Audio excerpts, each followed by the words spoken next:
अरे जरा जल्दी करो यार, देर हो रही है सीमा। और कितना टाइम लगेगा तुम्हें? समीर ने बाहर से आवाज़ लगाई। अजी हम औरतों को कहीं जाना होता है तो साड़ी कौन सी पहनूं, उसके साथ फिर मैचिंग चूड़ियाँ, ईयरिंग्स, ये सब सोचने में ही आधा घंटा निकल जाता है। और तुम्हें लगता है कि हम श्रृंगार में ही इतना वक्त लगा देते हैं। आप आगे चलिए, मैं आई। समीर सीमा का इंतज़ार किए बाहर आंगन में झूले पर बैठा था। रुको जरा, वो बोला। बगल में गमले से एक गुलाब का फूल तोड़ा और सीमा के जूड़े में लगा दिया। अब और सुंदर लग रही हो। सच कहूँ तो तुम्हें ऐसे तैयार हुए देखकर लगता है कि अपनी बेडरूम ही भली। आप भी ना कुछ भी बोलते रहते हो। बच्चों ने अपने लिए पार्टी रखी है और इस उम्र में ये सब बातें करते थोड़ा तो लिहाज किया करो। अरे इस उम्र में मतलब, देखा जाए तो सच्चा प्यार 40 के बाद ही शुरू होता है। दोनों बातें करते करते गाड़ी में बैठ गए। अच्छा सुनो, तुम्हें कुछ बताना है, उसने कहा। सीमा बोली, अब क्या रह गया बताने के लिए? मुझे ना बड़ा डर लगता है जब तुम इतना सजती संवरती हो। ऐसा लगता है कि कहीं तुम्हें किसी की नज़र ना लग जाए। तुम भी ना कुछ भी सोचते रहते हो। सामने देखकर गाड़ी चलाओ। वो फिर कहता है कि तुम्हारी जैसी बीवी हो तो कोई भी कवि बन जाए। सीमा बोली, अब बस भी करो, बातों बातों में पता ही नहीं चला होटल कब आ गया। उतरो चलो। रोहित और काव्या हाथ में बूके लेकर खड़े थे। Happy anniversary mummy papa. कई दोस्त और उनकी फैमिली भी आई हुई थी। दोनों ने केक काटा और एक दूसरे को खिलाया भी। समीर ने गिफ्ट में एक नेकलेस दिया। थोड़ी देर बाद अचानक सीमा को चक्कर आने लगे और वो कुर्सी का सहारा लेकर बैठ गई। बच्चों को पता चला तो वे पार्टी भी इंजॉय नहीं कर पाएंगे और चिंता करने लगेंगे। इसलिए किसी से कुछ कहा नहीं और कुर्सी पर ही बैठी रही। दूसरे दिन बच्चे अंधेरे ही उठकर तैयार हो गए। मम्मी तुम आराम करो, हम चलते हैं। सीमा अभी तक सो ही रही थी। दोनों बच्चे पढ़ाई के लिए बड़े शहरों में रह रहे थे। समीर दोनों के लिए कॉफ़ी बनाकर ले आया था। एक हाथ में कॉफ़ी और एक हाथ से वो उसे उठाने की कोशिश कर रहा था। कई बार उसने सीमा से कहा भी कि डॉक्टर को दिखा लेते हैं, पर औरतें कहाँ घर गृहस्थी के आगे अपने बारे में सोचती हैं। कई बार सीमा को छाती में दर्द सा भी उठा, लेकिन वो अनदेखी कर देती। जैसे तैसे वो उठी, तैयार होकर अपने फैमिली डॉक्टर को दिखाने के लिए अस्पताल पहुंची। उसकी डॉक्टर माधवी उसकी एक अच्छी दोस्त भी थी। माधवी ने उसका चेकअप करना शुरू किया। जिस तरीके से सीमा अपनी तकलीफ के बारे में बता रही थी, उसके संकेत एक गंभीर बीमारी की तरफ दर्शा रहे थे। चेक करते समय सीमा की छाती पर एक छोटी सी गांठ उसे दिखाई पड़ी, लेकिन अभी से कुछ कहना जल्दबाजी होगी, इसलिए उसने समीर को सीमा के कुछ टेस्ट करने की बात कही। गाड़ी में बैठे दोनों, लेकिन कोई बातचीत नहीं। समीर गाड़ी चला रहा था और सीमा खिड़की से बाहर निहार रही थी। आज कोई बात नहीं, कोई मजाक नहीं, बहुत कुछ चल रहा था सीमा के मन में। घर पहुंचकर सीमा समीर से लिपट गई और रोने लगी। समीर उसकी पीठ पर हाथ सहराते बोला, कुछ नहीं होगा, बी पॉजिटिव, और जो टेस्ट कहे हैं करने के लिए वो सिर्फ मन की शंका दूर करने के लिए। सीमा अपने पति का हाथ कस के पकड़कर बोली, सही में कुछ नहीं होगा ना। सीमा के सभी टेस्ट कराए गए।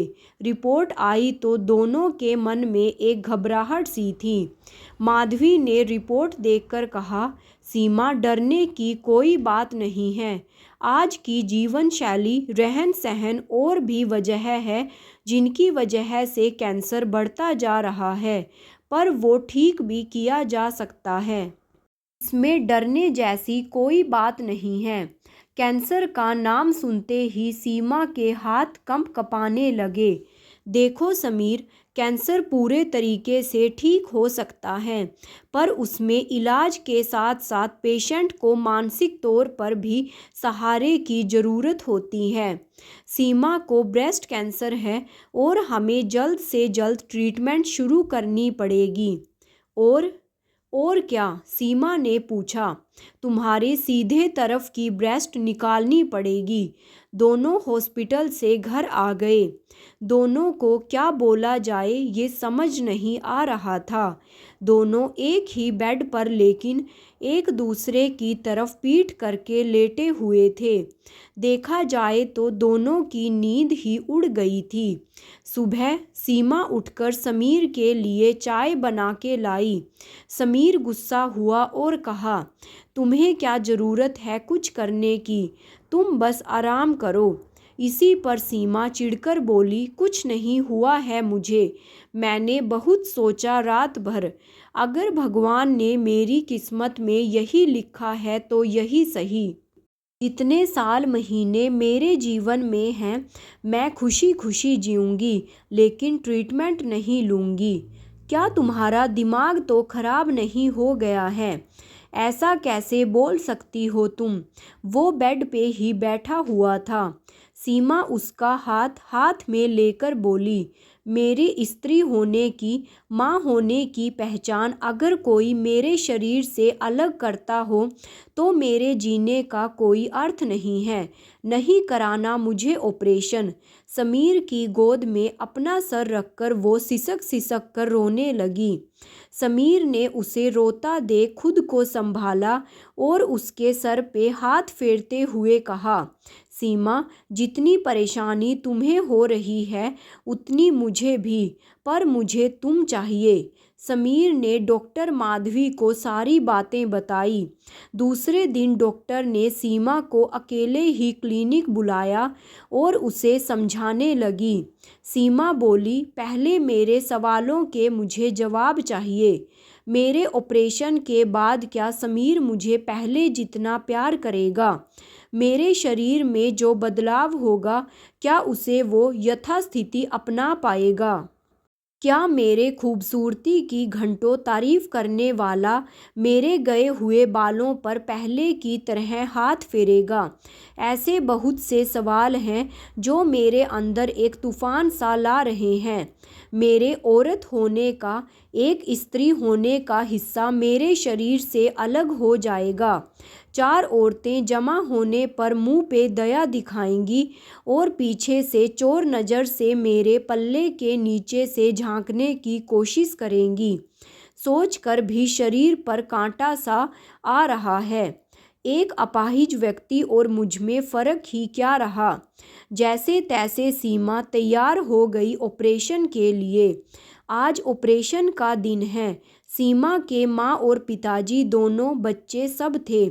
उसे ऑपरेशन के लिए ले जाया जा रहा था, लेकिन उसकी नज़रें किसी को ढूंढ रही थी। ऑपरेशन हो गया, उससे मिलने की इजाज़त भी दी गई, लेकिन वो समीर को ढूंढ रही थी। अचानक वो सोचने लगी कि अब वो ऐसे ही बर्ताव करेगा, वो उसे ऐसे ही टालने की कोशिश करेगा। 2 दिन हो गए ऑपरेशन को, लेकिन समीर नहीं आया। आखिर में उससे रहा नहीं गया और उसने पूछ ही लिया अपने बच्चों से, पापा नहीं आए अभी तक, कहाँ है वो? बच्चे बोले, पापा ऑफिस के काम से टूर पर गए हैं। ये सुनकर सीमा को बड़ी तकलीफ़ हुई।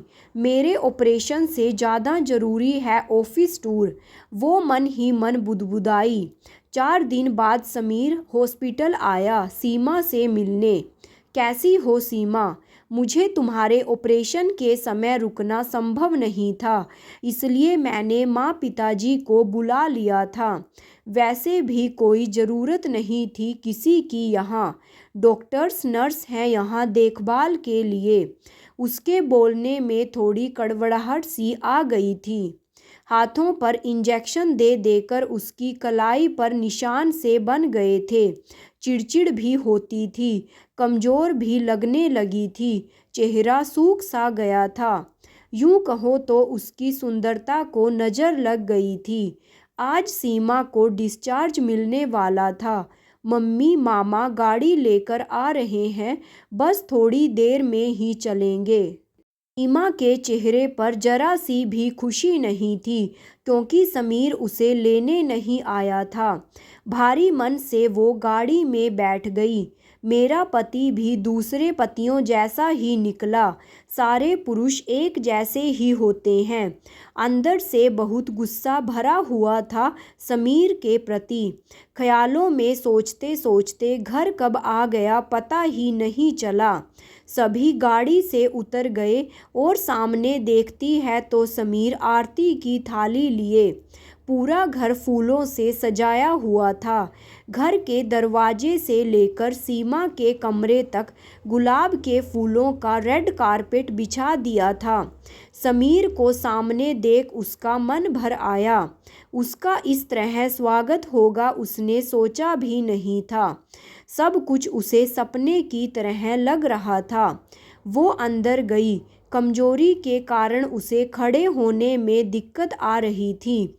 समीर उसे पकड़कर अंदर तक ले गया। तुम आराम करो, मैं डॉक्टर को भेजता हूँ। डॉक्टर ने सीमा को उसका डाइट प्लान समझाना शुरू किया। बोलते बोलते कहने लगी, सीमा तुम सही में बहुत खुशकिस्मत हो जो तुम्हें ऐसा पति मिला है। सब कुछ अच्छे से हो जाए इसलिए समीर माँ वैष्णो देवी मंदिर गया था, और वो भी तुम्हारे ऑपरेशन से पहले। बहुत प्यार करता है तुमसे और बच्चों से। मुझे भी यही बताया कि ऑफिस के काम से बाहर जा रहा हूँ। मेरा तो विश्वास ही नहीं बैठ रहा था जब मैंने खूब खरी खोटी सुनाई और तुम्हारी कसम दी। तब उसने बताया, अच्छा सुनो, ट्रीटमेंट की एक सीढ़ी हमने पार कर ली है। नेक्स्ट कीमोथेरेपी शुरू करनी है। कैंसर के विरोध में इस्तेमाल किए जाने वाली दवाइयाँ या तो गोलियों के रूप में या आईवी लाइन द्वारा दी जाती हैं। उसमें 4 से 6 राउंड होते हैं, जिनमें 3-3 हफ्तों का अंतर रखा जाता है। और आगे की प्रोसीजर मैं बाद में समझाऊंगी। तुम किसी भी बात की चिंता मत करो, बस आराम करो और खुद का ख्याल रखना। चलती हूँ। सीमा को इतना सब कुछ सुनने के बाद खुद पे ही गुस्सा आ रहा था। ऐसे कैसे मैं अपने पति के बारे में सोच सकती हूँ। मेरे दिमाग में ख्याल आए तो कहाँ से, और जाकर शीशे के सामने खड़ी हो जाती है। गले में जो ओढ़नी पड़ी थी उसे हटाया और अपने सामने के हिस्से पर हाथ फेरती हुई बोली, दुनिया में ऐसी कोई ताकत नहीं जो हमारे प्यार विश्वास को कम कर सके। उतने में समीर आ जाता है। क्या कर रही हो तुम? अकेले क्या बड़बड़ा रही हो? तुम्हें आराम करना चाहिए। और शीशे में क्या देख रही हो? खुद को मेरी आंखों में देखो। आज भी कितनी सुंदर हो तुम, पागल कहीं की। शरीर की सुंदरता तो उम्र के साथ कम होती जाती है। बाल सफ़ेद होने लगते हैं, दांत गिरने लगते हैं, पर उसका ये मतलब तो नहीं कि प्यार ही कम हो जाए।